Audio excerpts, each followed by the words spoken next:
but just wanted to start out by saying hello and some introductions. I'm Katie Carpenter. I'm the State Director of New York Agriculture in the Classroom. Ag in the Classroom is an outreach program based out of Cornell University. And our job is to work with teachers to use food and agriculture as a context for learning. We love doing teacher trainings. Teacher trainings are our favorite thing to do. Pre-COVID, I was training about 1,500 teachers a year. We were very excited to continue this big momentum we've built. Our teacher trainings are usually a day long. We brought you to a farm. You got a chance to actually experience those lessons. But of course, COVID made us pivot. We are all doing different COVID pivots in our classrooms. And one of the pivots that we've had to do is virtual PDs. And it's actually turned out to be really great. We're excited to connect with you. We know you're sitting on Zoom all day long, but we hope that your training today, your experience with us, it's going to be fast-paced. It's going to be engaging. You're going to hear from fellow teachers, and you're going to get a chance to really, truly explore the Uihlein Maple Research Center in Lake Placid. So that gives me a chance to just show a quick map. And I'm going to introduce Jeremiah Best. Jeremiah, do you want to say hello? And on this map, he is actually live from Lake Placid today. So if you want to introduce yourself, Jeremiah, he's our educator with our program. Oh, we can't hear you, Jeremiah. Hello, good afternoon, teachers, and thank you for all you do. I hope you're enjoying your Thursday afternoon. My name is Jeremiah Best. I'm the educator here for New York Agriculture in the Classroom. We're focused on educating our students, teachers, and communities on the importance of agriculture and the Food and Fiber Network. And we are here in Uihlein Forest in beautiful Lake Placid. Uihlein Forest is a research facility, and we have the director here, Mr. Adam Wild. Mr. Wild, how are you? Hey there. Hello, everybody. Welcome. Thanks for joining us today. Welcome to the Uihlein Forest. We're out here in the woods right now. We have about 350 acres here. We're probably tapping on around 150 of those acres. This year, the goal is to have about 6,500 maple trees that we'll be tapping. We also tap about 500 birch trees and make birch syrup and do research on that as well. So if anybody has questions throughout the day about birch syrup, we can talk about that, but we'll mostly be focusing on the maples. So we're out here in the woods, one of our sections. This time of the year, we're getting ready for this coming sap season that'll be here soon. So we're out tapping all of our trees this time of the year. So just to think about what do we need for the sap flow process. And so we're standing next to this nice big large maple tree. We have been tapping this tree for several years now. Year after year, we continue to tap these trees. So when we look at these trees, the important part is back and think about where are we actually, getting these sugars from. So the sap that we're collecting, and first of all, we're collecting maple sap, not maple syrup from the trees, which the sap is a watered down substance. It's not really sticky. It only has about 2% sugar with about 98% water. And then also some trace minerals. There's natural electrolytes, natural antioxidants. So you can drink that sap. And if I gave you a glass of water and a glass of maple sap, you're really not going to tell the difference just looking at them. If you taste them, you'll get a little bit of sugar in the maple sap, but it's not like you're drinking maple syrup by any means. So to get maple syrup, we have to boil that down, concentrate the sugars, create a higher density. And we're going to be going over that later. So let's talk about, just focusing on the maple sap that we get from the trees, because it is very viscous. It's going to easily flow through our sap collection tubing system that we have here. And so that sap and those sugars, so backing up again to the sugars that we're talking about, those are being produced through photosynthesis. So it's all about how was the growing season? how well were those trees able to photosynthesize? Did they have enough sunlight over the growing season? Did they have enough water and the nutrients that the tree needs to maintain? So I like to think about each individual leaf on a maple tree as a little factory that's producing sugars through that photosynthetic process. So it's always a nice tie-in with students when you're talking about photosynthesis, to think about, you know, how important that is for the trees and the plants and their health and their growing, but that's their energy source. But that's important for our sap collection, because those are the sugars that we're going to capture. So much like any type of agriculture where you're growing a plant and you're looking to capture the sugars and nutrients that are within that plant, we're doing that within our maple sap. The great thing about our maple trees is we don't have to cut them down. We can continue to tap them, but our season's a little bit weird, different time of the year than a normal agricultural crop. So that the sugars are produced during the growing season, but they're stored inside the tree as starch. And those sugars are used as a reserve that are going to be used for new growth, for using for pushing out new leaves in the spring. But the sugars are also used as a cold defense mechanism. And so what typically triggers that conversion of starch to sucrose, the enzymes that are going to convert that starch into sucrose, is actually cold weather. So typically the colder weather is going to convert more of that starch into sucrose, which is going to act as a natural kind of freeze mechanism, defense mechanism within the trees. And then also as the trees are getting near the end of the winter, they're getting ready, those sugars are being released so that they can be used for pushing out the new buds, and those are part of the sugars that we're taking in that small reserve. And so when we're thinking about maple sap flow, maple trees have a high abundance of CO2 gas particles that are inside the tree. And when you have cold temperatures, when you have freezing temperatures, it actually creates negative pressure within the tree because those gas particles shrink down. But when we have thawing temperatures, those gas particles actually expand and create positive pressure. So that's what we need for maple sap flow, is freezing and thawing temperatures. So we're out here today, temperatures are dropping as the sun's starting to go down. You know, it's probably 20 degrees out right now. Sap did not flow today. We maybe hit 25, close to 30 in the sun, but sap was certainly not flowing today. We need to get above freezing, and because it's been cold for a while, except for yesterday, we had a little bit of thaw, but it wasn't enough to really get stuff going, because you need a few days of temperatures that get in the higher 30-degree Fahrenheit or even 40s to really thaw out the trees and get that sap flowing, because we need that, again, freezing temperatures at night that create that negative pressure in the tree. We can actually put a pressure gauge in the tree and watch it go negative as it's pulling groundwater in through the roots, up through the trunk, out in the branches where it freezes as it gets really cold. And then when it thaws out, that sap is thawing, the gas is expanding, creating positive pressure, pushing that sap down and then out of our tap holes. So on our tree here, we can see these different paint marks that are on the tree. Old tap holes. It's actually two, the green, because each year when we pull the spout, we put a little dot of paint below the tap hole so we can know where that tap hole was and what year, so we can monitor it. There's probably from 3 years ago, 3 or 4 years ago. This was just last year's, that yellow paint. We can see that's pretty much still an open tap hole. It hasn't closed up yet. This tree's growing a little bit slower. It's a big old tree, whereas some of these older ones have completely closed up, because as the tree's putting on new growth rings, it's going to grow around that tap hole. And as we drill a tree, tap a tree, trees have a compartmentalization mechanism in them that's a kind of a wounding defense, so that once it gets into the growing season, there aren't any pathogens that get into that tap hole that's picked up by sap and transported throughout the tree that could damage more of the tree. So they wound off the area that's the width of the tap hole, the depth of the tap hole, and it'll actually go up and down above and below the tap hole, like 8 to 10 inches, could be 3 feet, could only be a few inches. So when we're going out to drill a new tap hole in the tree, and we're actually going to tap this tree today, I'm going to be looking for these old tap holes. So I definitely know where I've got my paint ones I can easily see, but there's a few other ones that aren't painted, or the bark's peeled off where the paint was. So there's a really old one that's completely closed up right now. I've got another old one over here. So I got to make sure that I don't tap into those areas, and I'm not right above or below those areas as well. I'm also going to be looking up, making sure that we have a healthy canopy. This tree splits out into 2 forks. It's got a really big canopy. Overall, it looks nice up there. on the tree. I'm looking at these old tap holes to see how well they've closed up, to look at the health of the tree, because we want to be typically tapping trees that are relatively healthy.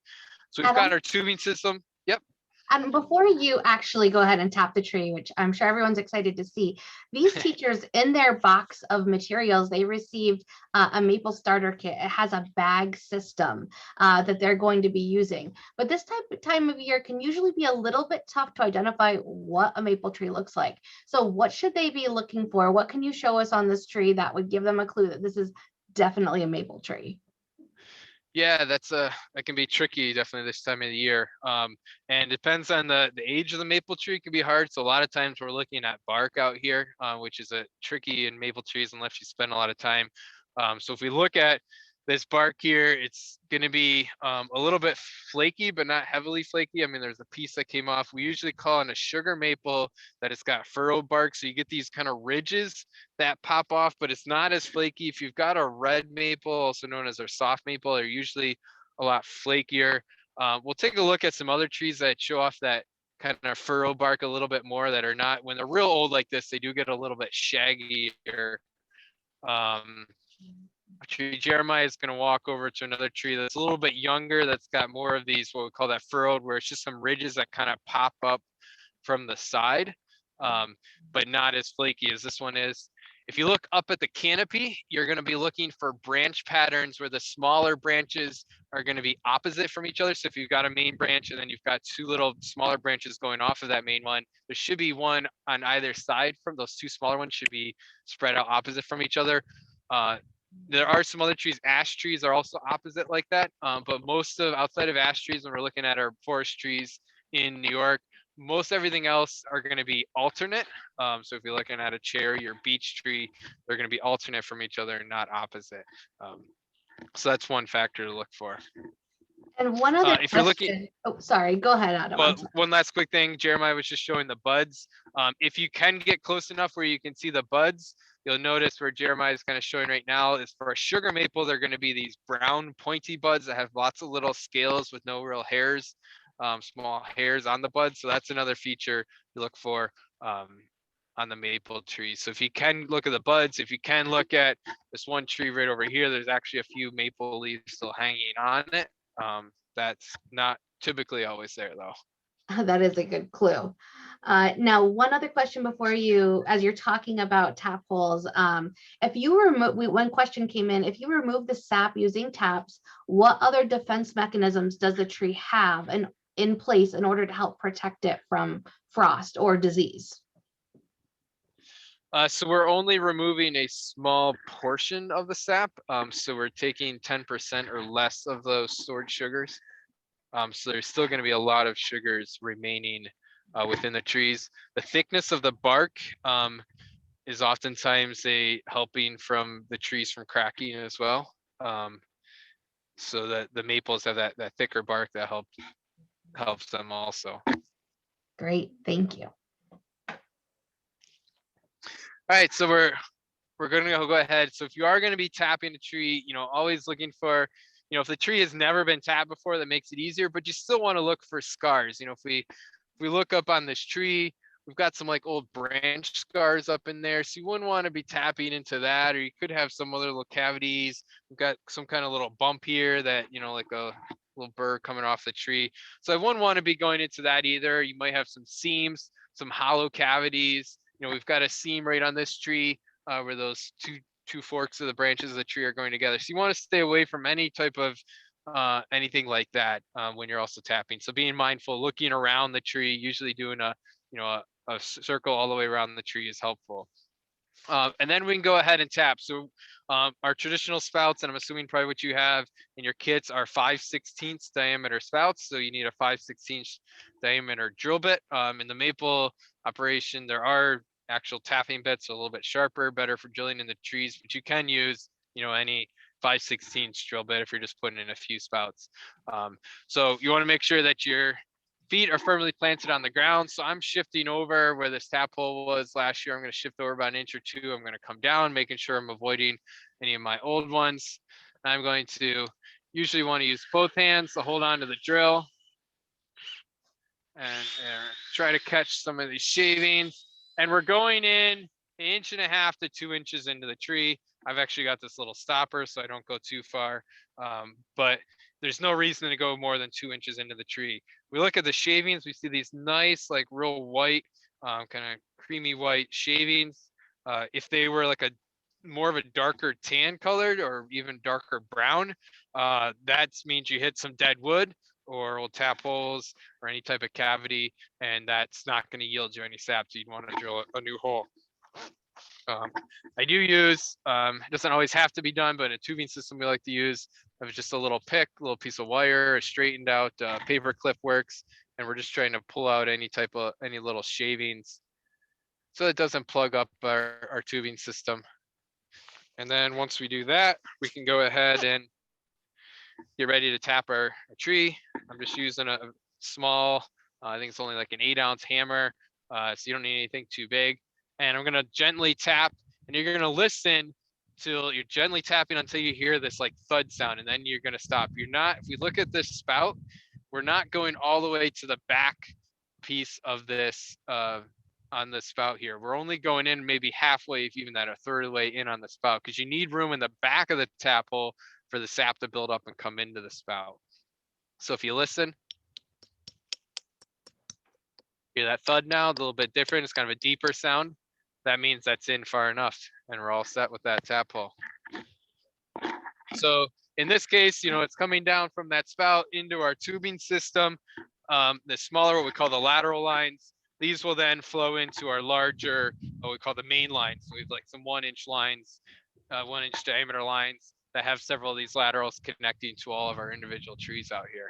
And we'll start walking back to the sap house. All of these lines do have a pitch going downhill, so we are using gravity, so everything feeds back, but we also do use a vacuum pump onto our tubing system. And what the vacuum pump actually does is it helps get the sap out of the system faster, bringing it down. But that's only a small portion. But the really reason why we use a vacuum pump is that it's actually creating a greater pressure differential between, remember how I mentioned how when we have sap flow, that the trees are under pressure. So the pressure in the atmosphere is less than the pressure that's in the trees, so that sap wants to come out. But when we create an artificial environment in that tubing system that under vacuum, so that we have negative pressure, so the pressure differential between the high pressure within our tree and that negative pressure vacuum that's in the tubing system, we can actually get more sap to come out of those trees. And so we can actually oftentimes get twice the amount of sap if we didn't have vacuum, as long as we maintain high vacuum in our system. And when I talk about the pressure within the tree, you can have easily 10 to 20 PSI within a tree when sap is flowing, when it's pressurized, which is pretty incredible to think about, almost, the pressure that you have in a car tire is within that tree. And if you think about just the tightness of the cells, especially a maple tree, trying to push that sap through the wood, if you try to take a 2x4 and blow water through it, it's not easy to do. Here we can see our main lines. We have some main lines converging, coming from our individual trees, up in the coming down. These are larger kind of diameter pipes that are flowing down through from all of our individual trees as everything comes down. So we probably have close to 100 miles of tubing throughout our woods for those, 6,500 trees that we have out there. So Adam, you pretty much have 100 miles. You have a highway system, right? This is kind of the convergence here. This is, the on-ramp. Yep. So can you talk to us a little bit, how do you map your forest, and how might our teachers map their own sugar bush of their schoolyard? So we use GPS to walk all of our main lines, to map it out, GPS, and then loading that into a GIS software. Trying to think an easy solution to doing that. There are some we use a Venza map is an app that I use where you can, we actually have our map loaded into, so you can load in a map into that and you can actually trace lines and set lines. So that might be an option. There's some other apps I'm sure out there that would allow you to easily just walk along the lines, and it would, using your GPS in your phone and track and set and create a map for that.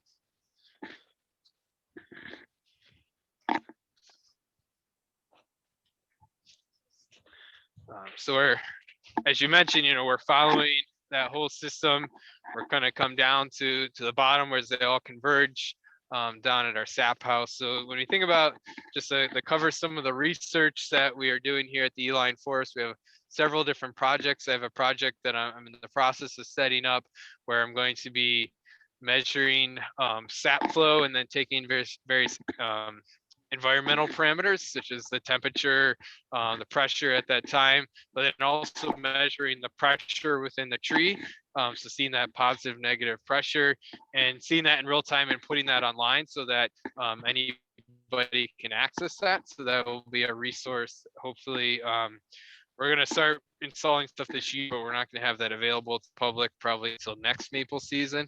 But we hope to have that as a resource that anybody can use and even download some of the data. We'll have sap flow measurements of sap coming into our sugar house to see, what is the temperature, is sap flowing in Lake Placid, or we also have it set up at our Arnott Forest, our sister Cornell Maple Forest, just south of Ithaca as well. So that's one research project. We're also looking at a lot of different tubing sizes, spout sizes, timing of tapping. We're tapping some trees in the fall because as long as you have freezing and thawing mechanisms, so we're actually, in the dormant season, you can collect sap. So we were collecting sap back in end of October, November, early December. The sugar was a lot lower, but we were able to get sap from those trees. And we're looking at, is that sustainable? So we're going to monitor that. I'm doing some fertilizer studies. We're doing a thinning study. We're removing trees to open up more canopy space. How does that increase production? So trying to create best management, practices and applications for maple producers. So we do have a question. Have you done any work with vacuuming from cut saplings? I have not done that. The University of Vermont Proctor Maple Center has done that, and they have some videos. It's a neat concept. I am going to do have a research project that's going to start in the spring where I'm going to be doing some plantations of some saplings, but I probably will not do the cut method where you're coppicing the top and putting a bag on the top. I'll do a traditional, more traditional spout type. That's the long-term. It's an interesting concept. I worry though about the long-term sustainability of that. Obviously you can replant, but if we can still maintain trees for a little bit longer, I'm not sure how long, and there's not enough research on that to know at this point, but it's definitely a neat concept. Great, thank you, Adam. I know that we're at your collection house, so we'll let you tell us about this. So we're down at the sap house here. So this is our lowest point of our property. So this is where we have our collection tanks in here, all of our lines. You can probably see in the back, the kind of blue and black, and you can see a little bit of green lines that come into the back of the building. We'll go inside and take a look at those. If we look up here in the corner, which Jeremiah's got in the video right now, you can see that little tiny box with the antenna coming out of the top. That's a sensor. So that's just a relay sensor, but that connects to a bunch of sensors that we have up in our woods that are at the ends of each of our lines. And we have a tubing that comes out of them that plugs into the end of the main line. And we can measure the temperature that's out there, so we can know the temperature in different points of our woods. But the big key why they're there is that they actually measure the vacuum in that tubing system. So I can log in on my phone or tablet or computer and look at what the vacuum is in different sections of the woods. So if we have a squirrel that chewed a little hole in one area and their vacuum levels dropped, that's going to decrease our efficiency, because for every unit of vacuum that we increase production about 5%. So we want to keep high vacuum, and this unit will do that walk in our woods, that 100 miles, we can walk more like a mile and narrow it down to a smaller section.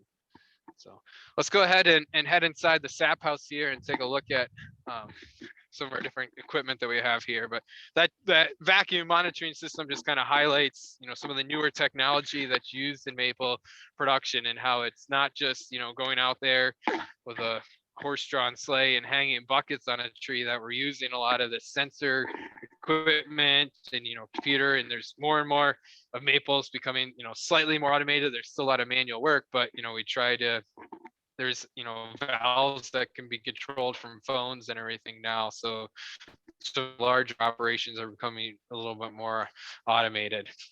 Not the most exciting thing to see, but right there in the corner, we have two. Sorry, go ahead. What would you consider, just for scale, what would you consider a large operation and what would you consider a small operation? So like extremely large operations are like 100 or maybe say 60,000 taps plus, up to, there's some places that there's like not many. There's a couple in New York that are 100,000 tap operations. So a large is, anything probably 15,000 or more. The medium operations now, then it's changed because New York State maple production has quadrupled in the last 15 years. So what used to be more the median average small producer may have been, 3,000 per, when it's a commercial side, not counting the 100 tap hobby more size, which there's, those are still an important part of the maple industry.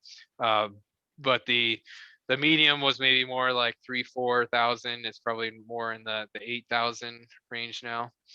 So a small producer, more commercial, would be more around 1,000 taps, I would say. And then obviously there's 100 taps, 50 taps are still important producers that play an important role within their community and producing syrup for their community, but are usually considered more on the hobbyist side still.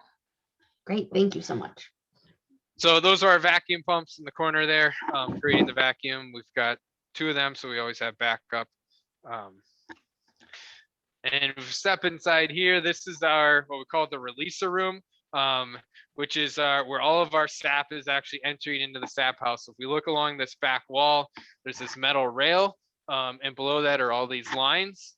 Each of these lines is where the sap is coming in to the actual sap house. Here we have these individual, the releaser units, that's why it's called the releaser room, where the sap comes in. I like to think of these as like the dirt collection cup on a vacuum cleaner, where the sap is going to come in and it separates the sap from the air. So the air gets sucked out from the top through the vacuum, sap drops down because it's heavier.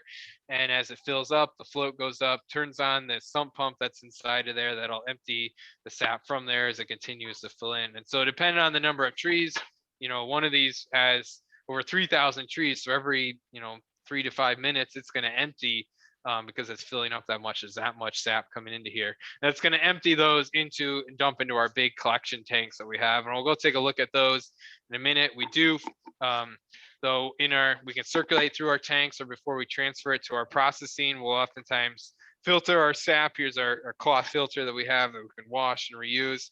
So any debris, any yeast that's building up in the sap, we'll filter that all out initially. We do have in the corner here these larger, taller canisters are what we use for our research purposes. So we have lines coming in from our trees. These are ones that I'm monitoring that I tapped in the fall. So I know I have 4 trees coming to each of these. I can do different treatments. And I can monitor what's the production. I can get sap sugar readings, and I can also get sap volume readings, which I can calculate out through our pretty simple formula to figure out what's the syrup that would be produced from that same sap. We also use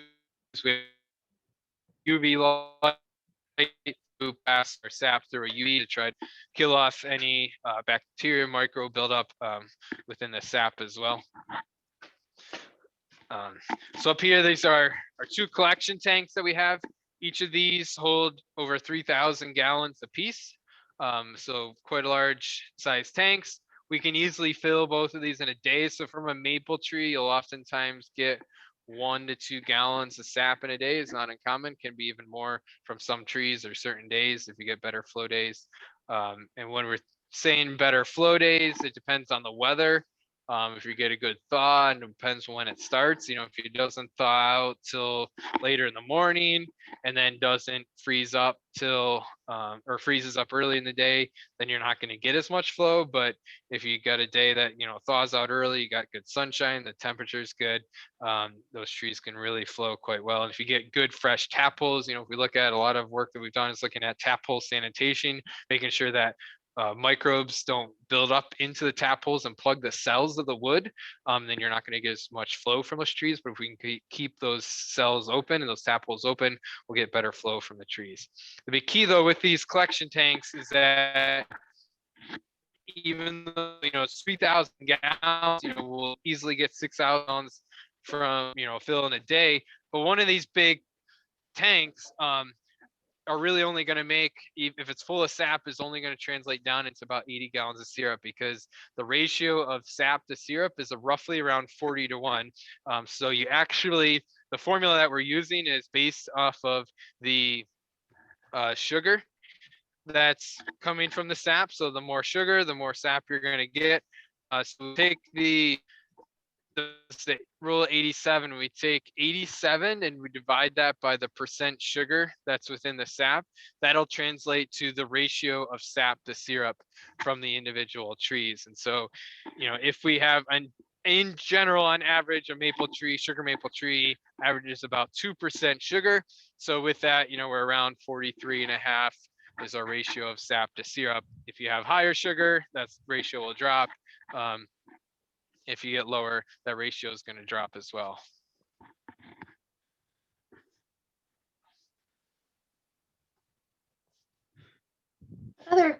We could always feel free to pop in questions for Adam in the chat, or if you'd like to ask a question, feel free.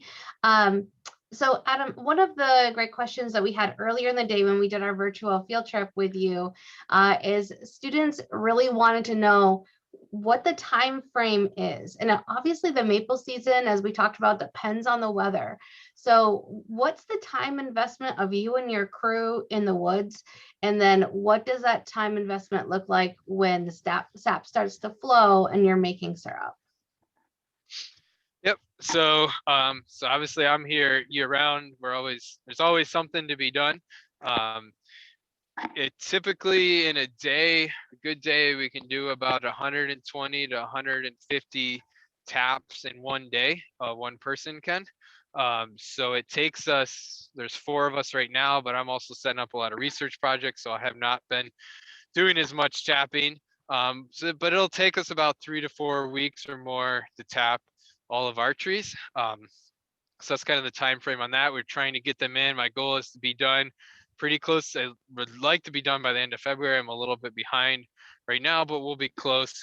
Just knowing that in this region, sap starts flowing, could be end of February to early to middle of March. So I want to make sure I have all those taps in, because it's really only a 4 to 6 week window that we're collecting sap.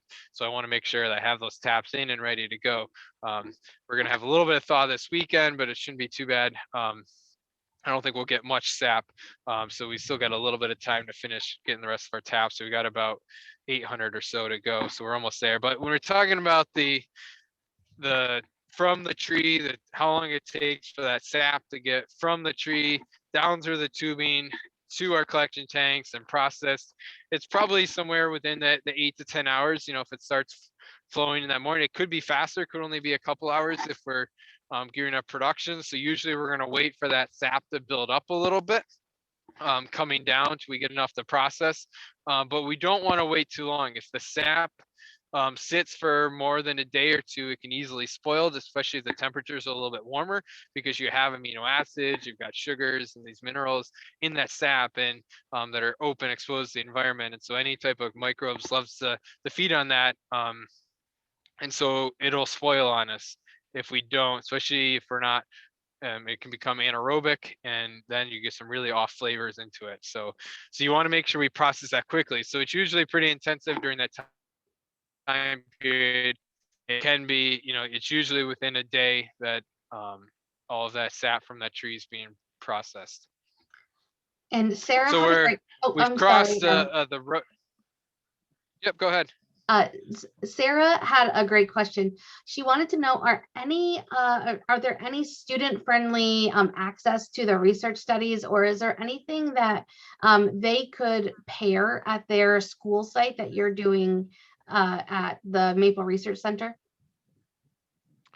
Yeah, there is some things, some like to kind of mimic some of the research that we're doing here. Is that's the question, right? Yes. Yeah.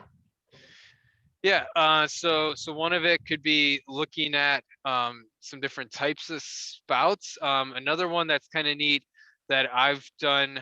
So I used to teach a SUNY Cobble skill, and I taught a Maple class there, and I did comparisons of 3/16 tubing versus 5/16 tubing, and 3/16 tubing being a little bit narrow. When you actually, it creates a full sap when the sap gets filled into that line.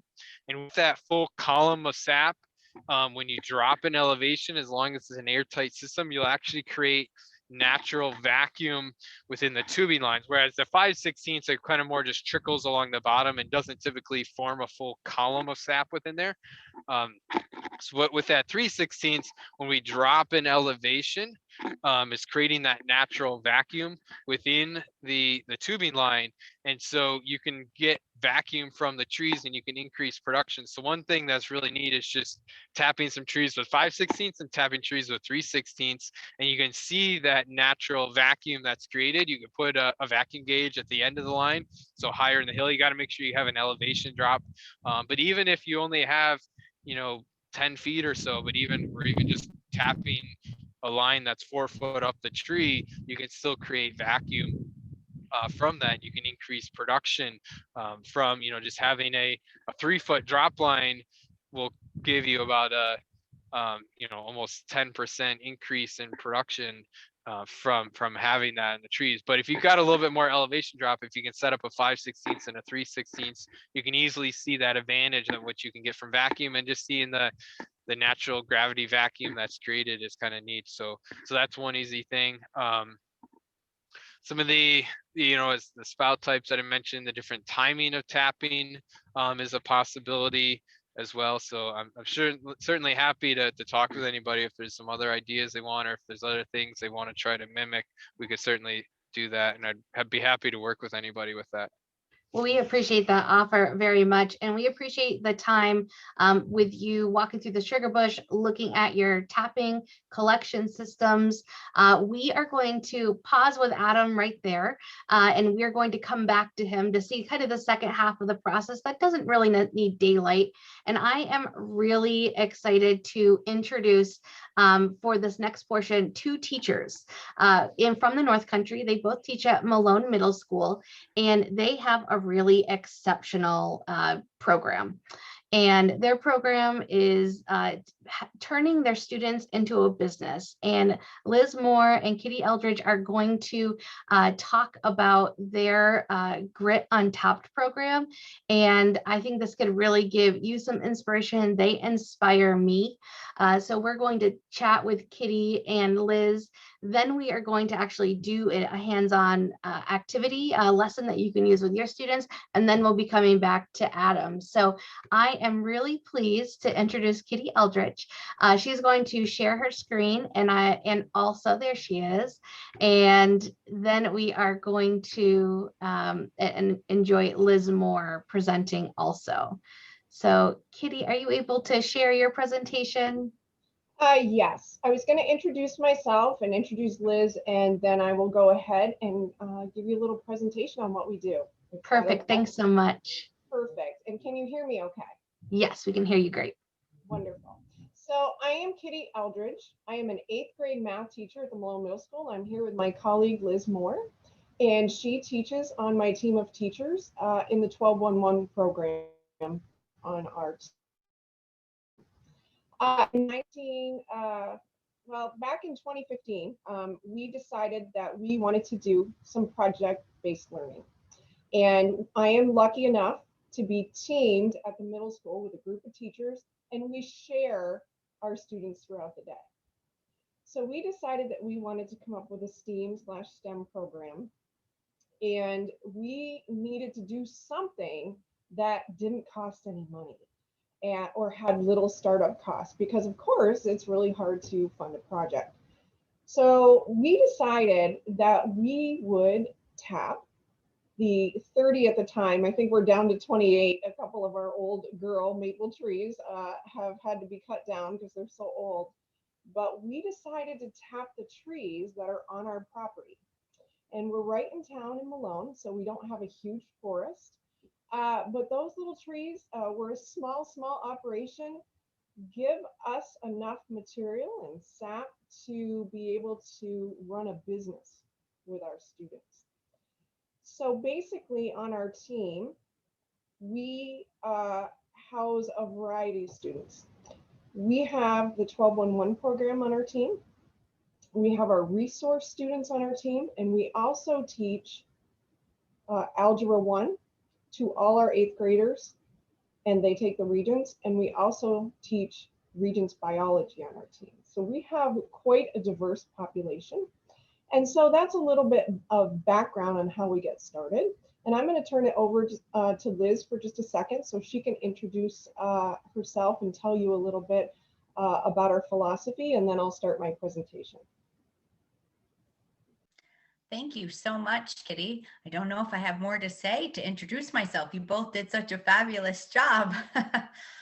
Our project, when we began and started this, we oftentimes thought to ourselves, what have we done?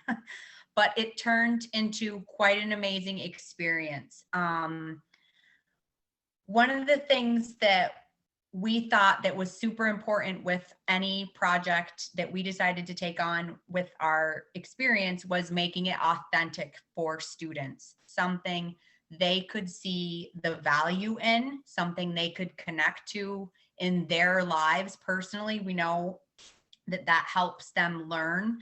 So we thought the maple worked out really well for that. One other thing that we discovered as we continued with this project was having some big culminating event really helped. It gave the students a goal. Yes, we're doing all of this. It's fun. We're learning, but for what means, to what end? And that really helped them as well and gave them so much pride and take initiative in what they were learning. One of the other things that we thought was super important to incorporate were all those 21st century learning skills and those soft skills. We know our standards and curriculum, yes, that all is important, but there's so much more. And through this project, we were able to not only cover countless standards. If we could show you the matrices that we presented when the state was visiting us of all the learning standards that were covered, it's almost mind-boggling.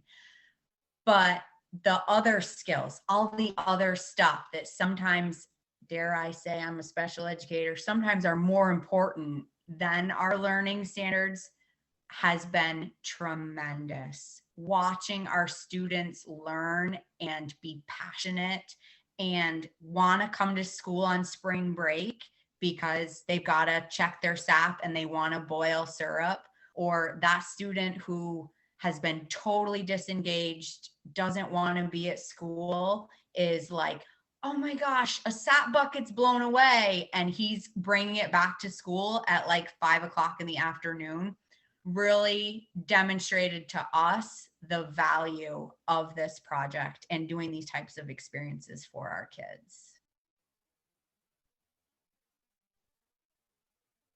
I think Kitty's going to take over again and tell you kind of how we set up our project and the departments and the inner workings of it.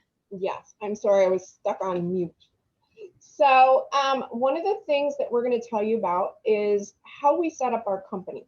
Our students have to fill out a job application and a resume, and they have to get references from other people to put on their job application, and then we hire them. Each one of us runs a different department, and the kids have to apply for their job. So it starts giving them the real world experience right off the bat. They have to kind of sit back and say, has my behavior, has my schoolwork been good enough to get a recommendation? And so, you know, those are the things they start off doing right off the bat. And then once they're hired, and there's a lot of buildup. You can ask Liz, like, we have a big meeting and we hire a CEO and a COO, and the kids can't wait to see what jobs they have. And so it's quite exciting for the kids to do this.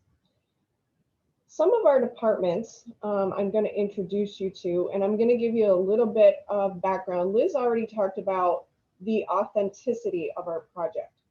Our culminating activity is running a store at the end of our project where the kids can sell their product.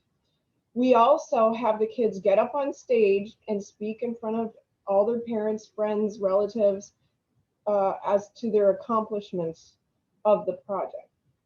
And so we try to let each kid shine. Like I said, we have a variety of kids on our team, and we level the playing field with this.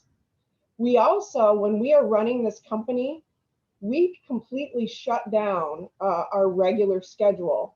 And the kids who are hired by each one of us report to us for the entire day. And we kind of mix in all their different standards throughout the project. It's quite an undertaking. Even as a math teacher, of course, Liz, she teaches 12-1-1, so she is used to doing a variety of things throughout the day. But even as a math teacher, I will go ahead and work on science skills or whatever we need in that project. So we kind of take on a different hat. We shut down. And so the kids come to us for 3 to 4 weeks, and that scares a lot of teachers because we're precious, or we feel that our time is very precious. But I can assure you that it is worth it for all the reasons that Liz just spoke about. It gives the kids something they can take with them to high school, college, career school, whatever they decide. And I tell you about our different populations. Like, we have the 12-1-1 kids, we have the resource kids, and we also teach Algebra 1 and biology, and we can still accomplish that. We try to accomplish some of those things we need to get done in our Regents courses through the project. So I want to assure you that this can be done. All right, so students apply for our jobs. We hire a CEO and a COO, and sometimes those kids are not your typical top of the class kids. Our COO sometimes has been that kid that needs that little extra push in their life, needs to build some confidence, and the kids end up looking up to both of those individuals. We have 6 to 7 divisions depending on how we run our company each year. We employ approximately 100 students, and we tap our 28 trees on our property. And Liz is our candy confection expert, and not only do we boil the syrup and package it with our own labels and logo, Liz makes all kinds of good candies and confections and whatnot. 21st century skills are at the top of our game. This is what we really focus on, and then we blend in our standards. We start the project off by having all of our students tap our trees. And so it's kind of a morning or an afternoon activity where we can come together as a community of students and build our relationships. And this allows kids that have different friends groups to work together. We do some mixing of groups, different cohorts, and kids end up working with everyone cooperatively. One of our departments that the kids apply for is research and production. They do a lot of experiments. You can see our little boiler here. We did write a grant to buy our boiler and a few startup materials, but it's just a small little boiler, and we get wood donated every year, and we just boil a little sap every day. And it's mostly about the process and the rewards that the kids get from working together. We tend to be 3D tap design. We do a lot with collection and analysis, production. The kids do how-to videos. In the past, we have live streamed in the cafeteria, so the 6th and 7th graders could see the process. So each year, our business takes on a little bit different type activity. Here's some of our 3D printed taps for our very own design. It's very proud young men there. One of the divisions we have as well is data collection and analysis. We do weather tracking. The kids collect the sap each day and get it to our boiling department. They take the sugar content, temperature, and measure how much sap comes out of each tree, and we track that data each year. We are fortunate enough on our property, one of our maple trees is what's called a super tree, and that sap runs sometimes at a sugar content of 5%. So it's always fun for the kids to tap that tree. We've done copper line experiments before where we test for bacteria, and a lot of graphing in this division. Liz, I'll turn it over to you for the newsroom and a couple of our divisions as well. Yes. One thing that's important to mention as well is when the kids apply for the job that they think they would like, it's really a good reflection on not only the job they would like, but the jobs they would be best at. And it really is so exciting and quite the experience to watch the students go through that process and then to see them get the jobs they wanted or try and figure out why maybe they didn't get the job they wanted as well. So one of the other divisions that is part of our business as well is our newsroom. They are the eyes and the ears and the beat of what is going on within all the other groups that are part of our corporation. So they typically go around and do all kinds of interviews. They're taking photographs. They're creating all kinds of publications from live news streaming into our cafeteria, like Kitty mentioned. They create newsletters. They've done magazines and websites. And what's really neat about this is how each year, as we've done the project, the production or what the news teams have done changes. So each group of kids brings their own ideas and their own spin. So it really is great, especially because the kids are in their own departments. Through the work of the newsroom, they can see kind of what their peers are doing. Oh, what are you doing in candies and confections or logo design? They get an understanding, and it's also a really great way to get out to the community and our school and anybody else who cares to notice. We've had people tune in from all the way from Alaska to check out what our business and what our students were working on. So one of the other groups, one that's near and dear to my heart, is the Candies and Confections group. Aside from the maple syrup, this is our major production arm of our corporation. This again changes over the years as to what is produced. A lot of times what the kids would like, what ideas they have, what's new, what's kind of trending out there, but they learn the science behind the candy making process and how temperature is so important to crystallization. They make all kinds of candies, from your traditional maple candies to maple cream chocolates and maple popcorn. And they've done things in the past, such as produce an online cookbook. So they do it all by hand too, I would point out. We do a really great job having the kids really dig in there and do their best to produce what candies and other confections are important to their business. One of the other divisions of our business is the media marketing group. They are our marketing corporation. They get out words to not only everyone else in the school, but our community as well, as to what our business is up to, what we are doing, and when our big culminating event, the Maple store and presentation, will be, because we try to get as many people as we can to come and see what the kids have been up to and working so hard on. They've done so many things, from radio ads and commercials. They're great about using technology and the current social media to get our information out there.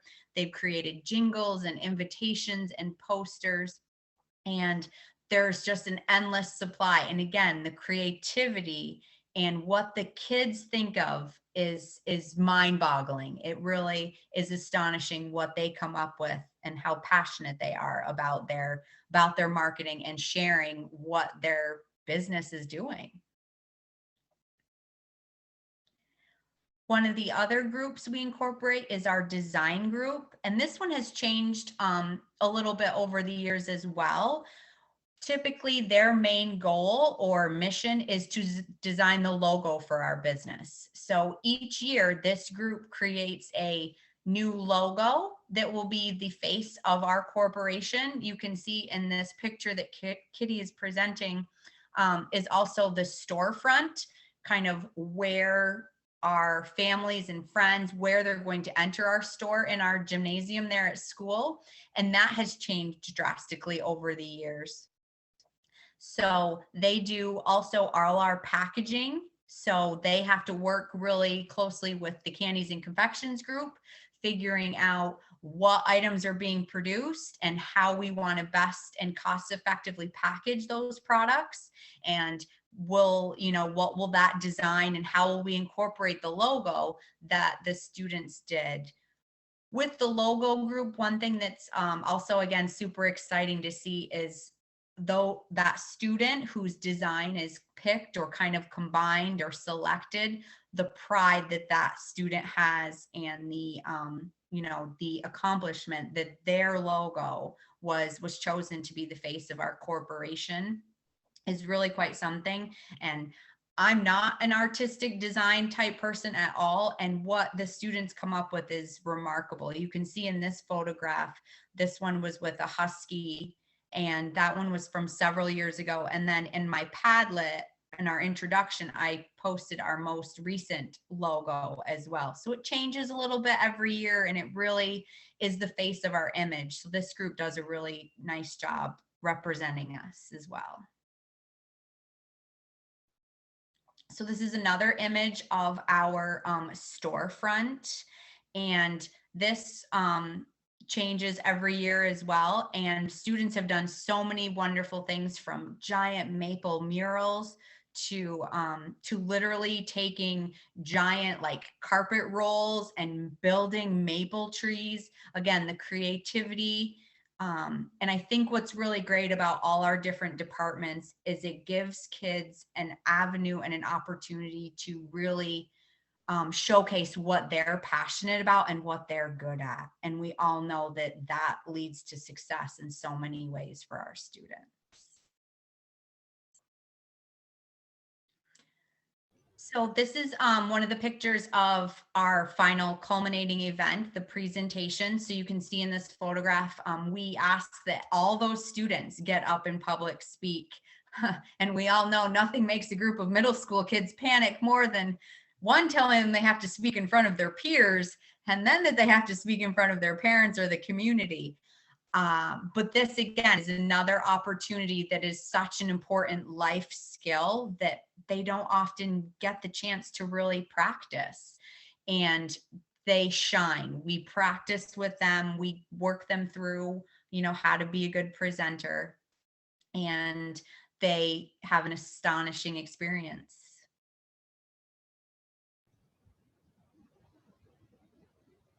So the end of our presentation here is just a few photos that I thought you might enjoy seeing. A lot of times we have group meetings in our cafeteria. This is our property. We use a bag system. We have done experiments with vacuum line and tap further up the tree into buckets before. So each year that varies as well. Some of our award-winning photography. We've done experiments with maple seeds, vacuum line experiments in our hallways. We do a lot of graphing with the kids.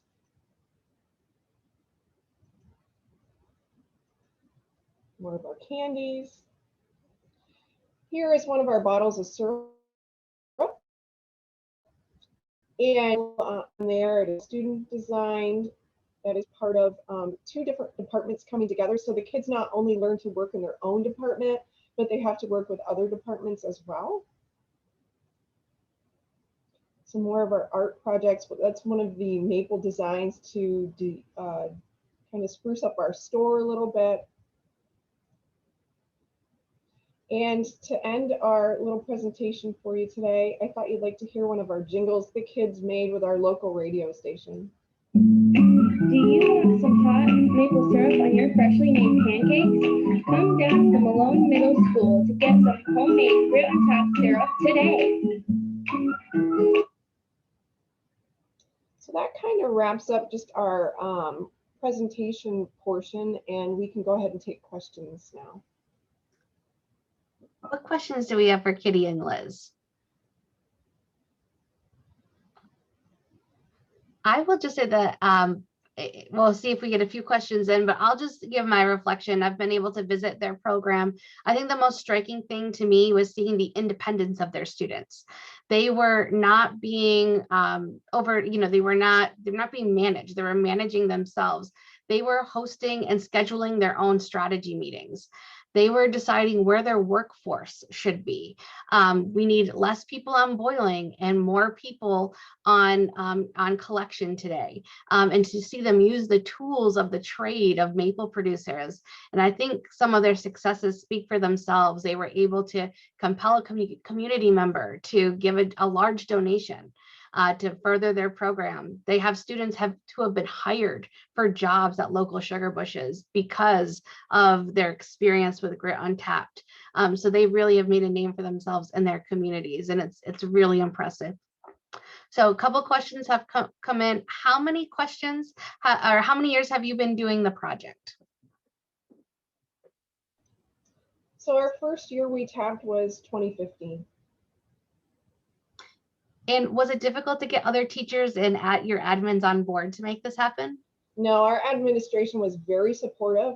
We're very lucky. They had no concerns, and our group of teachers, there was nobody in our group that didn't want to do it. We're very good at working together. We're friends inside of school and outside of school, and we just have a super good rapport. And I will tell you that we are planning right now to run our business as soon as the SAT starts running this year, even with COVID. It's going to take on a different look this year. Instead of kids applying for their jobs, because we have to be careful of cohorts and social distancing, we have been traveling to our students. We are going to travel to our students and bring our divisions to every single one of the kids this year. So in the past, kids have applied for their job, and then you had like a small group of kids that ran that division.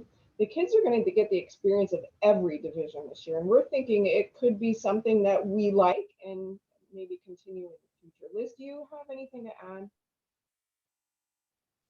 No, I don't think so. Not yet, anyway.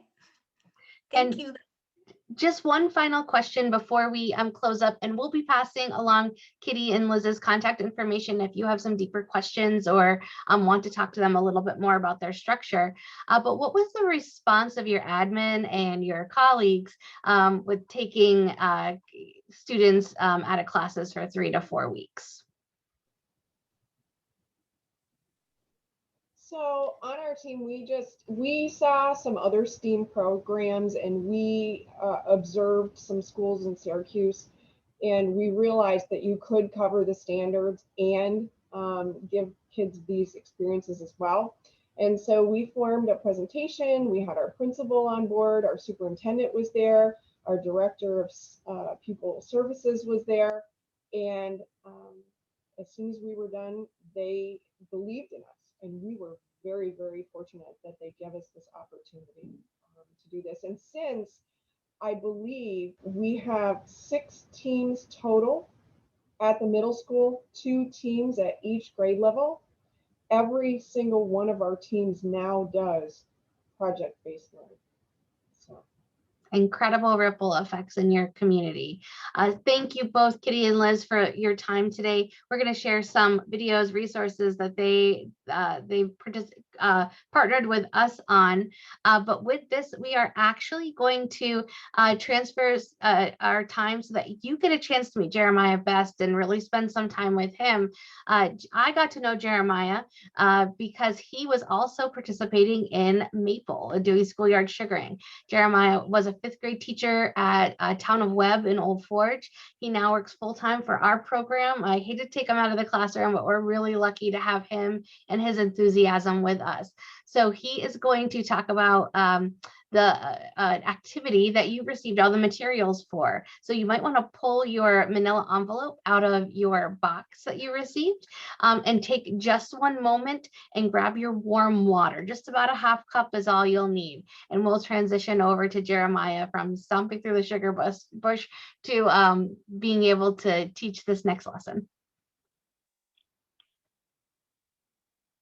And Jeremiah, if you want to say hello and I can get the spotlight on you. Hello, good afternoon. Can you hear me all right? Perfect. Awesome. Well, it's nice to be in the sugar bush, but it's also nice to be in the bottling store where it's a little bit warmer. So thank you everybody for joining us.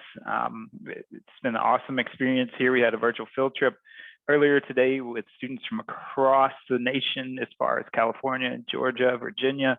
And it's awesome to share the great agriculture that we have going on here at New York State. My name is Jeremiah Best, and I've been in education for over a decade. Just recently, as of July 1st, joined the Ag in the Classroom organization.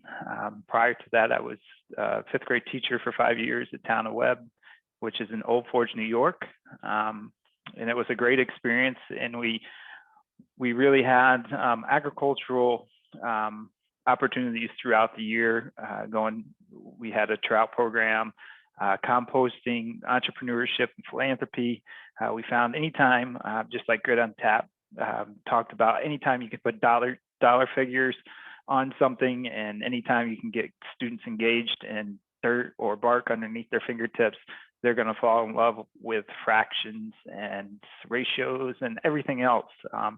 When usually that's pulling teeth to get students to do that sometimes. So if everybody has their package, we are very happy that we were able to get to send those out to you. First, we're going to take a look at a teacher concept that we used in my classroom. And part of our what we did in the classroom is we were always writing and taking notes.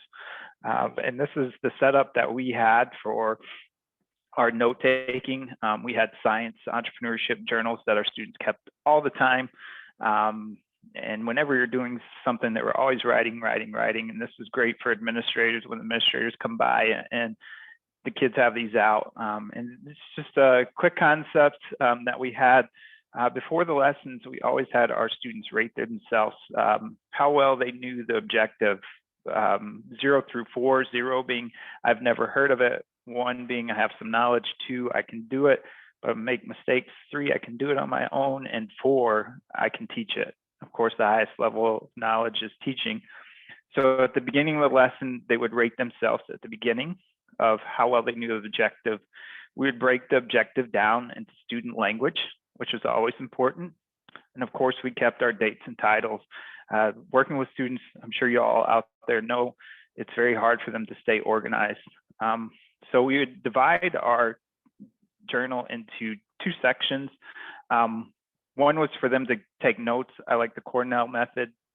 And then on the right, I always had my students, gave them space to be able to draw or write reflections. This was their personal thinking and their thinking process. For an educator, this was powerful for me because I could go by and see what they felt. Even they might write something like, I don't get this. This is dumb. That's a great assessment for me. Or maybe they drew an awesome picture and they really have concepts. So I always had the space. And then at the very end, we had the student summary of the engagement. So I always wanted them to put their experience in a sentence or 2. And then on the very back, anything we had that was more detailed, we'd always put it here on the back. So if we had formulas or other things, and they could always go back to this. it was a great piece for me to be able to show parents for students to go back to, but also assessment piece. So we did this for most lessons, and I really this section here. At the end of the lesson, I had my students reflect on what they learned and then re-rate themselves. And this was very powerful. They were able to see their growth. Sometimes you're going to have a student say that they're a 4 when you know that they're not a 4, and it was always fun to make them teach the lesson. And we did it. And quickly, students learned that, hey, I'm not going to throw out that I'm a 4. So that's a little note taking that I'd like to pass around or pass on with you. And this part right here is definitely important. You can add this to any concept, any pre-made curriculum, just have them rate themselves on the objective. So if you could pull out your package, and if anybody has any questions. So you're gonna need a few things. You're gonna need your ruler. You should have gotten some sugar, a bundle of straws, should have gotten some clay, some stir sticks, and a package of nails. And we always threw out an essential question in my classroom. And so the essential question for this assignment is, why is density important in sugar making? So if you could rate yourself on a little piece of scrap paper, 0 through 4, how well do you know about density in maple production? I'll give you a couple of seconds just to jot that down.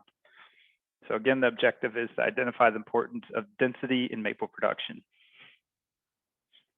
And that will be our phenomena. So there are a few ways that sugar makers measure density. Today we're going to be building a hydrometer. The hydrometer is a way to measure density in the way that sugar makers measure density. I have a few here. This is a syrup hydrometer, and we measure maple density or sugar density in bricks, in a scale called bricks. Here's a little longer, and we would drop these in cups. And I also, for my Christmas present this year, got this beauty. Absolutely love it. This is a sap hydrometer, and if you can tell, my camera will pick it up. It's on a scale of 0 through 8, where these are on the scale of 45 through 75. And in your starter kit, you should have received hydrometers. So you should have things that are very simple. So for our students, we are going to make our own classroom hydrometers. And to do that, we're going to take our straws.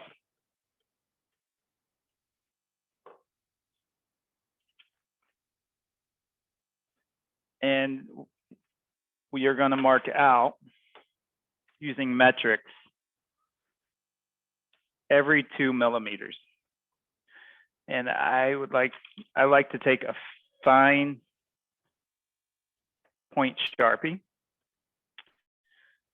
and every 2, 1, 2.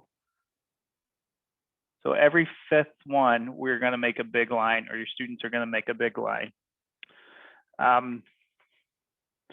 When you've done that, it should look very similar to the hydrometers that I just showed you. Your next step is to take your plasticine, which would be your clay.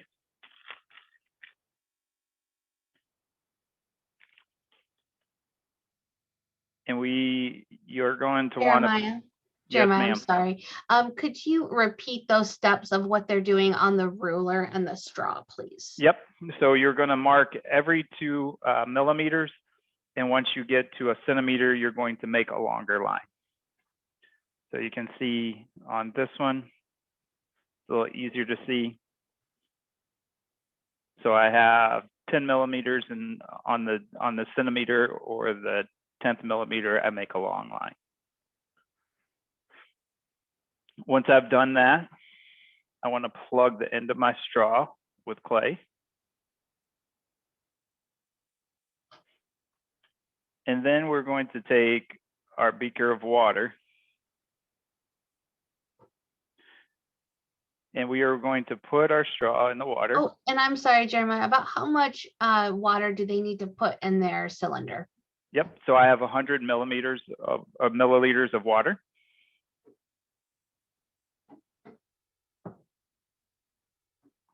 And in our journal, we're going to look to mark off our first reading. So on our straw, we want to add the little nails that we sent with you in our package. And we are going to add these to our straw until we get to the first centimeter or the first long mark. And let's see if you can see it's at my first long mark. For me, I had to add about 14 small nails. And that's going to be my calibrated hydrometer. So I know with just pure water that with 14 nails that I'm sitting at the first mark. So our next step is to take, if we could empty 20 milliliters of water, and you're going to add 20 milliliters of sugar, or you're going to dump out your water to where you have 80 milliliters. And then you're going to fill it till the sugar raises it to 100. When we do that, we're going to create about a 20% mixture solution. So it's going to be a little less, but we're going to raise the density of water. And so when we're thinking about sap, we take the tap water from our faucet, and we're going to have tap water is at 1 gram of density.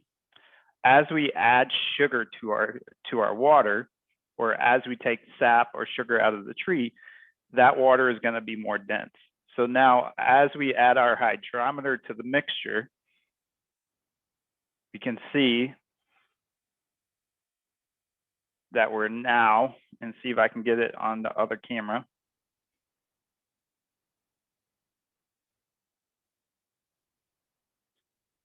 That we're now we have risen up to the second major line. So we have gone ahead and added the sugar, which has made the water more dense, which has caused the straw now to float to the second centimeter or 20 centimeters. So we've changed the density of our water from 1 centimeter to 2 centimeters, 20 millimeters, or from 10 millimeters to 20 milliliters.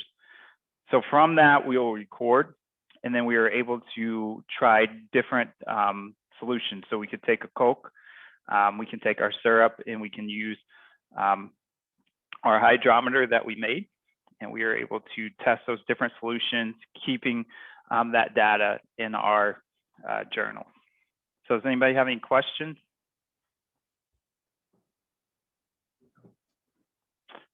So the importance of density in syrup making is that we have to raise the density of our sap from 2% sugar all the way to 66% sugar.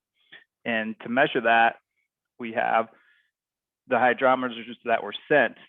As we boil that down, what we're doing is we're taking all that water out. So we're making that solution more sugar concentrated, which is raising the density of that solution. And we raise it here in New York State, we need to raise it to 66% sugar. And so your maple syrup that you get out of the bottle has to be 66% sugar. So for us, density is extremely important. The density of sap coming out of the tree is important. If we have a higher or more dense sap, that's less boiling. When we're talking about RO, or reverse osmosis, we're going to go out and take a look at that Here in the second part of the virtual field trip, that's a process where we are able to extract water out of that sap, leaving a more concentrated solution, so that we're having to boil less and use fuel, and also have that weigh mark that we have to be at that 66% to be able to label it as maple syrup. So does anybody have any questions on the process? Hopefully that was just a nice overview for you to see how these steps work. You are going to get this full lesson plan, so you'll be able to practice on your straws, continue working and making your marks. We know we had to move pretty quickly through this one, but you'll get the full lesson plan. So while Jeremiah transfers, I'm going to show you some resources. I'm going to share my screen because this lesson actually came from New Hampshire Agriculture in the Classroom. One of our great partners here in the Northeast, they have created us a really nice suite of lessons. So hopefully you see my screen over here, and this is their tapping into maple tradition, a full curriculum, all sorts of different lessons.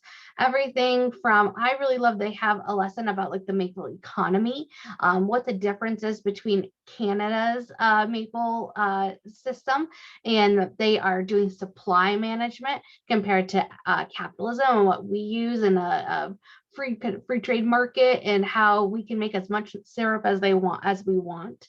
We're talking about just basic concepts of maple temperature, talking about sap value and how we calculate that. So you'll get this full webpage, and thank you to our friends in New Hampshire in the Classroom. They worked really hard to create lots of great maple resources.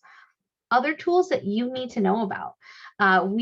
This is our New York Agriculture in the Classroom page, and probably the best tool that you can probably walk away with today is our Agricultural Literacy Curriculum Matrix.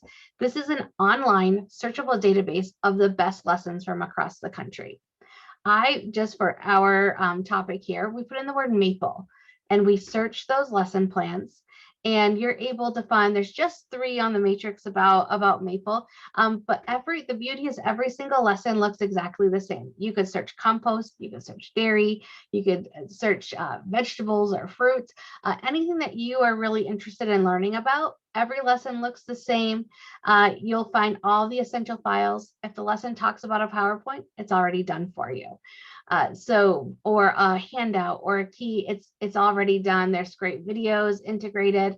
We have suggested companion resources and might be great book suggestions or videos that you could take advantage of.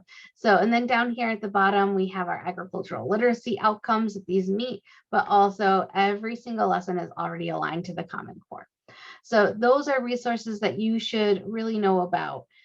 We also just want to put in, as we transition back to our friend Adam talking about this next part, the sweetest part of maple production, just a few notes that we want to share with you. In that we are continuing to offer virtual professional development. So we are going to be offering a composting PD similar to this that we're doing here today. And so that's going to be another kit that you'll receive. And you receive more than 1 straw to do this activity. We've given you a classroom set to do this hydrometer activity. So that'll be the same thing we do in all of our virtual professional developments moving forward. You can also decide to compete in our maple syrup contest. That's going to be part of your evaluation that you'll receive from us. And do note that we have grants and scholarships. You can earn a grow tower like the one behind me for your classroom, a bundle of 3 of those. And we can also do some professional development on the national level with you. So those are just some additional tools and resources of being part of our network. And we're excited to feature those with you. What we're doing next is Jeremiah is going to spend some time with Adam again, and we're going to learn about boiling sap. And you may have some questions yourself about that process, especially as you think about how am I going to boil sap with my students at school? I don't have an evaporator. What might that look like? So we are going to transition to Adam and Jeremiah. right, welcome back, everybody. So we're going to talk about, we're on this side of the road now. We're going to looking at processing our sap into syrups. We actually have a line that's buried under the road, and we have pumps that send the sap over here. So it's a little bit more complex than if you maybe thinking about, but let's head inside the sugar house.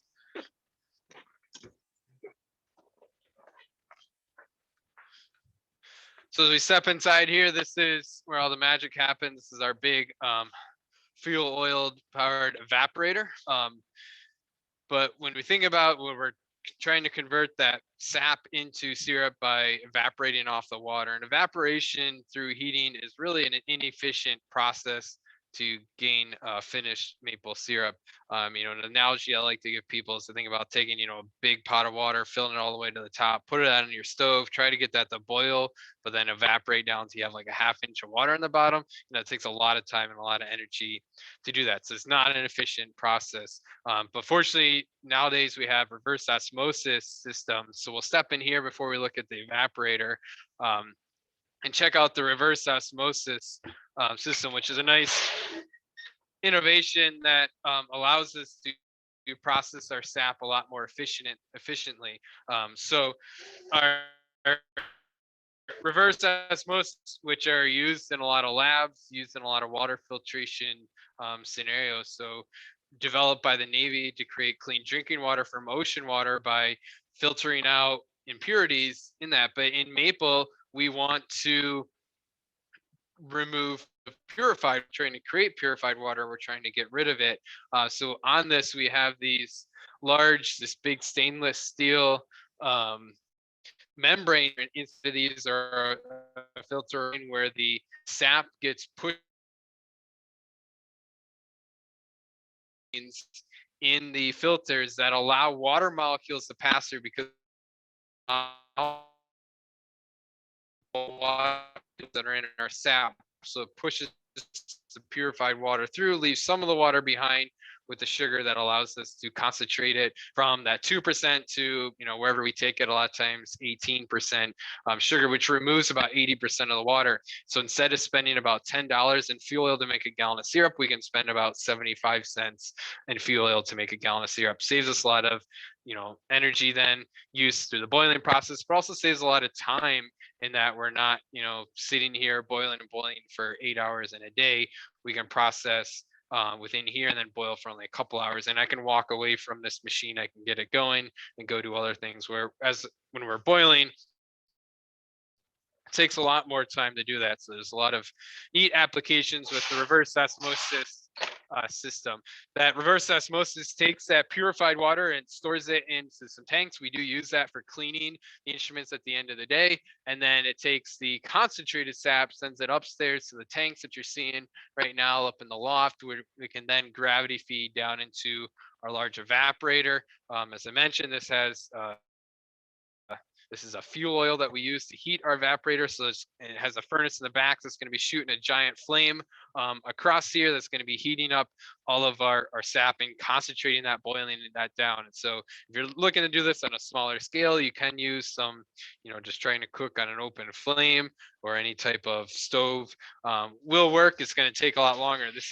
Evaporator is a lot more efficient. It first has some pipes up in the top portion there that are, as the sap's going to travel through first, and all the steam that's coming up from down below is going to travel through all those little pipes that you're seeing are going to preheat it. So it's going to go from, maybe 35, 40 degrees and warm up to about 160 to 180 before it even drops into our boiling pan. And then it's going to go down into this flue pan, which we call it in the back, where it has all these little ridges, all these little channels, so that it's not one big giant pot. It's all these little 1-inch wide troughs where it has a lot of surface area that it comes in contact with the heat and boils really, really quickly and removes that water. So when we're here with the RO, we only have to remove about 4 gallons of water per gallon of maple syrup instead of the 40 like we needed to before.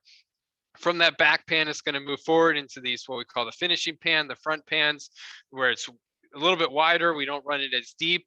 And this is where we get a lot of the finishing and the flavor comes into the maple syrup, because where maple syrup flavor really comes from, a lot of it, there's Meyer browning, which is an enzyme reaction that's happening within there. But a lot of it's the caramelization of sugars, and that happens in these front pans with the finishing of that maple syrup. And so when we get the different grades of maple syrup, that has to deal with the types of sugars and the caramelization that we get. And so what comes from a maple sugar form is pure sucrose. And sucrose caramelizes at a higher temperature point in the 300 Fahrenheit range. And we don't always hit that as much because our finishing point of maple syrup is 7 degrees above the boiling point of water. And that boiling point is going to change based on the pressure and the elevation that we're within. And so we aren't always hitting that. So we don't get a lot of caramelization if it's pure sucrose, but we actually get a little bit of fermentation of that sucrose, which converts the sucrose molecule. And when it ferments, it breaks it down into one glucose molecule and one fructose molecule. Glucose also caramelizes at a higher temperature point, but fructose caramelizes in the lower 200 Fahrenheit range. So when we get more fermentation, we get more fructose, we're going to get more caramelization, we're going to end up with higher, richer flavor and get darker syrups. If we look at the shelf, which is some of our bottles throughout the year, this is where we started early on in the season, where darker was kind of initially the sap starting to flow, and it gets lighter and it gets really light in the middle of the season as we work throughout. So each of these bottles represent a barrel of syrup that we made throughout the season. And then when we come all the way down here, we're getting towards these last samples. It's a little bit lighter, but we get down into these syrups down in here. This is the end of the season. You can see how dark that is because the weathers are warmer. We have more microbe growth. We end up with more fermentation because there's more of a population buildup within the sap, but also just because of the warmer temperatures that allow more of that microbe activity to happen, and then we end up with more of that fructose and we get more caramelization. So that's where all that different flavor comes into our maple syrup. Just the last couple things kind of to point out here. This is our draw off mechanisms for our maple syrup. As I mentioned, we're bringing off at 7 degrees above the boiling point of water, but that's going to change. So we're going to use the hydrometer like Jeremiah was showing to figure out where that finishing point is based on the day. And throughout the boiling process, it can actually change as the pressure in the air can change a little bit. We need to keep using a hydrometer to measure what that finishing point is, and then we can set this. So this is showing what the temperature is right now. So it's 32.9 in here.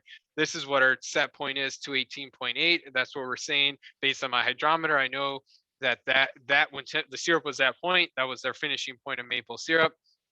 We can set that, and there's this temperature probe is in that finishing point where we're going to be drawing off. And then there's a ball valve. I don't have it screwed on here right now. That would, when this instrument reads that finishing temperature point, it's going to open up the valve and finish off the maple, or let the maple syrup draw off till the temperature drops below that finishing point, and then it'll close the valve. So we're also using temperature along with that hydrometer. The last stages we have to do for maple syrup is filtering it. We do use diatomaceous earth as a filter aid because all the little tiny microscopic pores that we're pushing it through, and that cleans up the maple syrup. So it's not the cloth or paper material that's filtering the maple syrup, it's the little microscopic pores of the diatomaceous earth, of those fossilized diatoms. Currently, we are drawing off and putting into this mixing tank, and we've been demoing and experimenting with this. This is a Brix equalizer. So Jeremiah mentioned the term Brix. That's the percent sugar that we're measuring with. We can actually set our finishing point. So I have it set right now for 66.20% as where we want that finished percentage of maple syrup, and it's going to actually pull from our tank that finished maple syrup, and it'll read what the syrup is. I don't have anything right there, but this is actually has a refractometer, which is more of a prism that's shining light and that refracts off of the sugar particles, that measures the percentage of sugar. And if it reads that syrup being higher, it'll inject a little bit of the permeate from our reverse osmosis. So putting some of that maple water back into it, that'll lower it down to that set finish point, mix it around. And from there, we can draw it off and put it into our barrel. Our barrel that we have here, because we're pulling off about 50 gallons of syrup an hour. We don't have time to fill little tiny half pints of maple syrup. And in the season, we don't want to spend time doing that. We just put into these big barrels where we store it until we're ready to process that syrup. When we're ready to process, we'll take a barrel over into our canning building where we can then can our maple syrup. So let's head over there and check that area, or check out our canner.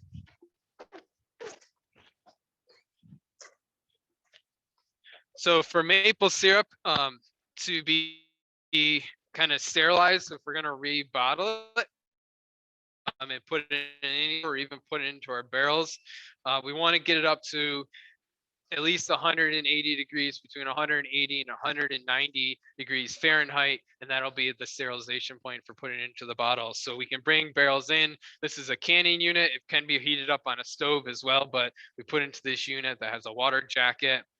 We'll monitor it till it gets to that temperature above 180 degrees.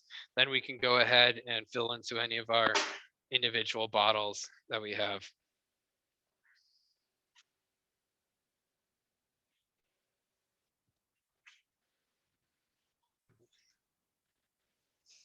What do your sales look like, Adam? How do you sell your product? And can you just talk about maple sales for sugar makers in general? When do they see the bulk of their sales? What sells best? What types of packaging?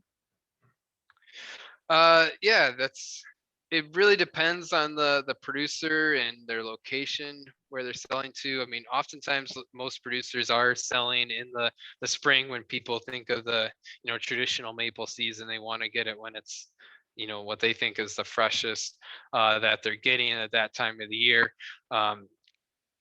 which most producers don't always have that year season ready to. When they're in the middle of the production, they're not always bottling right then. But I would say most people are probably bottling then or purchasing maple syrup at that time period. For us, because we are in Lake Placid, a heavy tourist region, majority of my sales are actually probably more in the summertime when I get tourists coming through the area, and then in winter when the ski season, get a lot of people at that time period as well. My slow times are kind of like April, early May, and November, December, when it's kind of the mud season. So we don't have the tourists as much. But it depends, if you're selling to restaurants, that's usually pretty consistent, unless the restaurants are, if they see ebbs and flows within their business cycles. We sell retail right out of our sugar house here, and then we also sell wholesale to a restaurant down in the Washington, D.C. area. Actually, they have a few different restaurants. So we sell the majority of our maple syrup down there, which is great that it gets it out of New York State. And I'm not competing with as many local producers. So with the one thing I will say that this past year with the pandemic, that we've actually seen more a growth in maple syrup sales, partially attributed to that people are staying home more, they're cooking more, they're actually cooking breakfast and spending time with cooking. So the industry at large has seen actually an increase in sales this year. So I'll show you, I'll point out here some samples from tree cookies that we have that show the tapping that's happened on a tree. And so this is showing a couple where this was cross section right through where a couple spouts actually were located. So we can see the open cavity that's there. And we can see how the tree has grown around and put on new over top of those. And as the tree continues to grow, and then we're going to shift around the tree. The goal is that by the time we get back to where we first tapped, that this tree should have put on a couple inches of new growth that we can then tap into that region without hitting that old tap hole. If we look at this sample right here, this is showing either above or below the tap hole where the staining that was formed. So that's that dead wood that I talked about, that from the wound that the tree forms. And so we're not going to get any sap if we're drilling into any of that wood. So we're always shifting around to new spots in the tree. You can see here that there was actually a spout that direction and a spout this direction, that those overlap. So that tap hole, I'm sure, did not create much sap from it. overall. If we look at the we actually look at our wainscoting down here in our building, this is actually all old tap hole maple. This is from the old 7/16 spouts that they used to use. You can see, so this is vertical on the trees growing up and down. This would be kind of our outside, the bark of the tree. So we can see the tap hole, and then see these dark streaks that are formed. That's again those dead stain columns from the wood that was formed within there. So you can use maples. They can be, if a tree is no longer viable for tapping or needs to be taken out for whatever reason, they can be milled to create tap hole lumber, which has a unique kind of pattern and characteristics. We look at our retail counter here. In this case, they've all been filled in with an epoxy.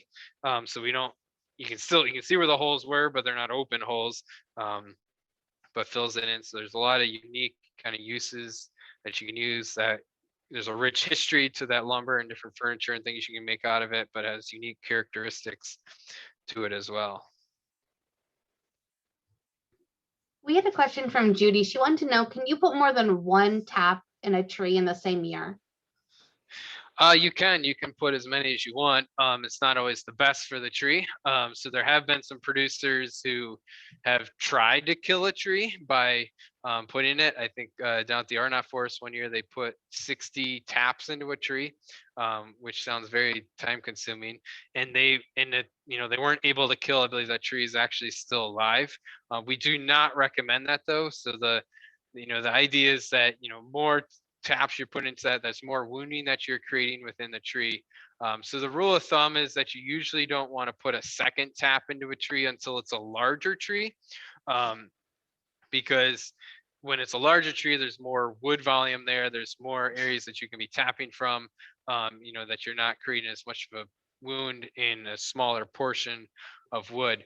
So usually when the tree is at least 18, I like to say even more like 20, 24 inches, that you can start putting a second tap into the tree, and it's okay for the tree. But it really depends on how quickly that tree is growing, because when you're doing a second spout, if I just, we go back to looking at our cookie, when we put in our tap here, in theory, again, we're shifting around the tree, and we're going to slowly move around the tree.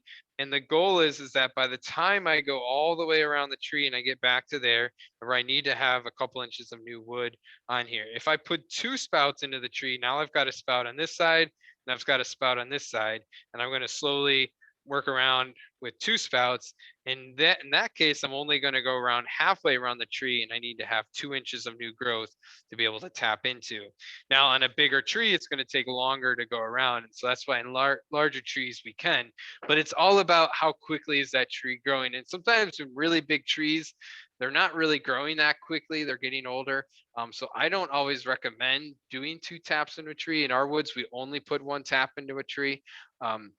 If you're on a system where you are using vacuum, there's not as much of a gain from putting a second tap. Putting a second tap in doesn't equal twice the amount of sap if you're on vacuum, because vacuum is pulling from a larger volume within the tree. So oftentimes on vacuum, you may only get, say, instead of twice as much, you'll only get 1.5 times the amount of sap with 2 taps, but you're creating 2 wounds. So it's not always necessary. And even on some little bit, not small trees, but more 16-inch trees, sometimes you may not even double. You'll just get half the amount of sap on 2 taps. So you won't even increase any production. So it really depends on if your trees are really actively growing and healthy, would I recommend putting in a second tap. That's great, Adam. So thinking about the industry, I guess my first question is, what are the barriers of entry? Is this if somebody wanted to start in a maple production, what are some barriers that they might have to face? Is it a high input cost to start a maple production system? Yeah, it depends on the size that you want to get into, but there certainly can be pretty high equipment costs into getting into a maple operation, and especially land. Land can a lot of times be a prohibiting factor into maple syrup production. So if you can If you have the land access, that's a little bit easier, but the equipment can be kind of high if you want to get it into it on a larger scale. But if you just want to be tapping 20 trees in your neighborhood, or in your yard that you have, if you get permission from your neighbors, that's certainly a lot more viable. A lot of maple sugar producers typically start out with the propane, little kind of turkey fryer cooker in their backyard, and then expand into taking some cinder blocks and kind of building up with some kind of catering pans on top of that, creating a little wood fire in their backyard, to eventually investing in an evaporator. So we're taking a look here at our, if I can get the doors open in the snow. I haven't been up here this year.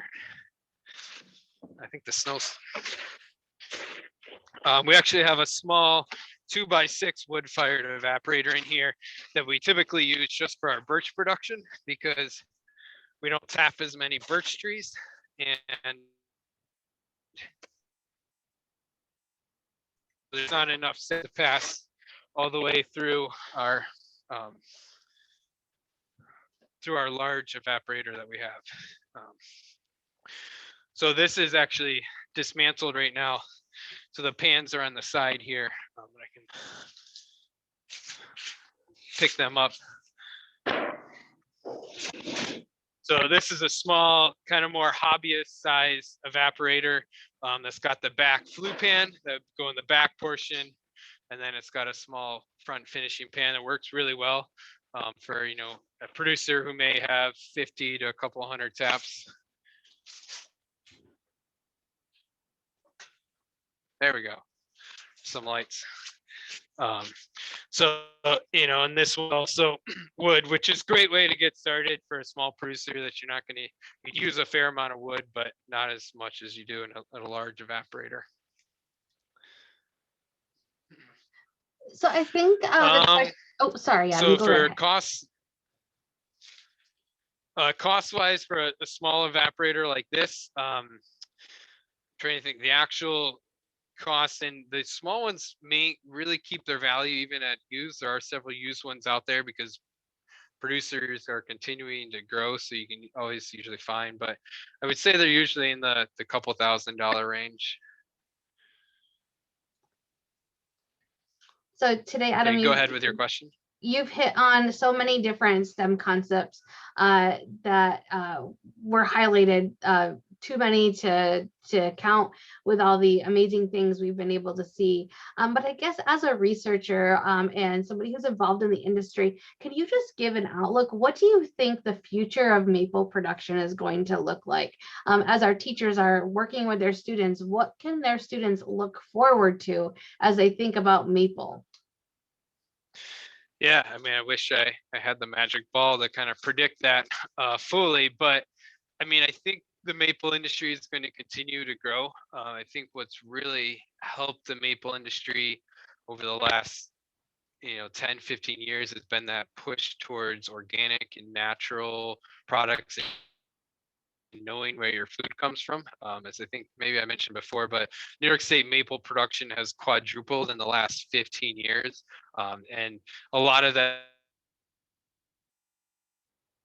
do the push wanting more maple syrup and wanting kind of to know where their food's coming from. So that healthier alternative of sugars, and not using refined corn syrup or these sugars that come from these big factories and refining factories, or from half a world away, sugar that's coming from their backyards or their neighbors' backyards, and that are natural forests, and that are forests that are still healthy and active and are sequestering carbon as they're continuing to grow. And so I think that has helped the maple industry. And I think as we look to the future from an environmental standpoint, maple can be an important factor into that. As sugar makers, we're active forest land managers, because we know that that is a resource in the future, and so we want those trees around, and we're going to promote regeneration in those forests, promote active growth, which is going to be sequestering carbon. And I think we'll continue to see active uses of maple into other kind of byproducts, or not byproducts, but other products, not just maple syrup, but that maple is so much more, just using it as any type of sweetener, but used in brewing practices and used in making chocolates and candies and creams and kombucha and any soft drinks, make different maple sodas. There's so many possibilities. I think you're right on. I think as we see innovation in the food space just continue to explode, as you think about your students, helping push them to think about the future of food. And Adam hit on a lot of great ways that maple syrup, maple sap are being used in new products today. So have your students, as you think about, what would the future of maple look like? How could they develop recipes or new products? We are just about at the end of our time. We'll take, if anyone has any last minute questions, we're happy to take those. As we think about next steps, you're going to receive an evaluation from us. If you do want your CTLE credits, there you'll receive 2 of those.